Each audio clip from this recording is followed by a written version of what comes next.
Curious George Builds an Igloo. Adaptation by Erica Zappi. It was a beautiful winter morning. George was up early. Next door, his friend Bill was up too. Bill was building a house out of snow. It's called an igloo, Bill said. I'm going to sleep in it tonight. George wanted to help. He also wanted to sleep in the igloo. It would be a lot of fun. George tried stacking some blocks of snow. It was not easy. They kept slipping and sliding.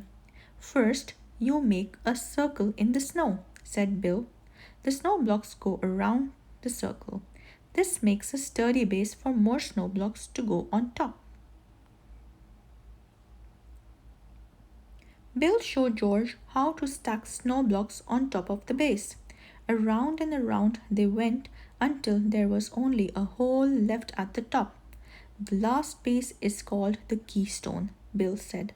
It keeps all the other snow blocks in place. You have to fill in all the cracks, Bill said.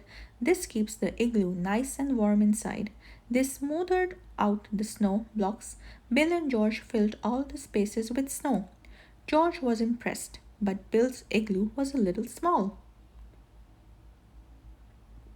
George wanted to build his own igloo, a big igloo that could fit his bed and some friends and maybe a party with music. George got to work. This time he made the circle bigger. He stacked the snow blocks around and around just as Bill had taught him.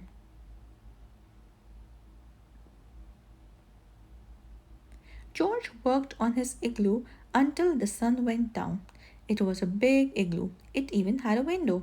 But George was a tired monkey. He did not have time to fill all the cracks with snow.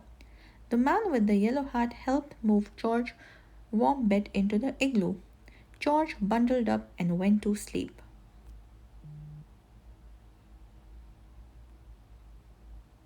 Soon George woke up. It was very cold. The window was drafty. The cracks were letting the cold air in. George really wanted to spend the night in an igloo. What could he do? Then George had an idea.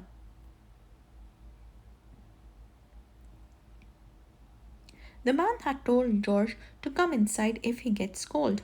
So George worked quickly and built a new igloo in his living room. It was nice and warm inside the house. He crawled into his new igloo and went to sleep again. The living room was the perfect temperature for sleeping, but it was too warm for a house made of snow. George's indoor igloo began to melt. When George woke up the next morning, his igloo had melted. It had turned into a big puddle and a big mess to clean up. Lucky for George, his outer igloo was still standing. The big igloo was too cold for sleeping, but it was just right for a party. George and his friends spent the whole winter playing in his big igloo until it melted away in the spring.